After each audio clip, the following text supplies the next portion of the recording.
এই প্রেগনেন্সির সময়টা আমি তোমাদের সাথে অনেক কিছু শেয়ার করতে আর আমার লাইফের এই মুভমেন্টগুলো একদম ইউটিউব বন্দি করে রাখতে চাইছি। এক কথায় বলতে পারো আমাকে, আমি একটু ভগবানের প্রতি বেশি বিশ্বাস রাখি, বেশি আস্থা রাখি।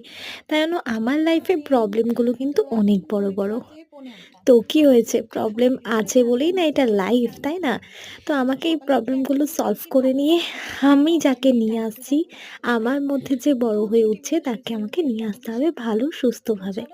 খারাপ সময় আসে সত্যিকারে অনেক মানুষের আসল পরিচিতি আনার জন্য। আর অনেক মানুষ আছে যারা এই সময় পাশে দাঁড়ায়। তাদেরকে যে কি বলে ধন্যবাদ দেওয়া যায়, অনেক ছোট হয়ে যাব তার কাছে ধন্যবাদ দিলে। আজকে সকালে তো টিফিন করেছি আলু চচ্চড়ি রুটি, তারপরে গপুকে খাইয়ে দিলাম। তারপরে এখানে আমি টিফিন করলাম, ও ব্রেকফাস্ট করতে এলো। তারপরে এখানে দুপুরবেলায় লাঞ্চে করেছিলাম চিকেন আর সিম্পল ভাত, রেসিপিটা নিশ্চয়ই শেয়ার করব।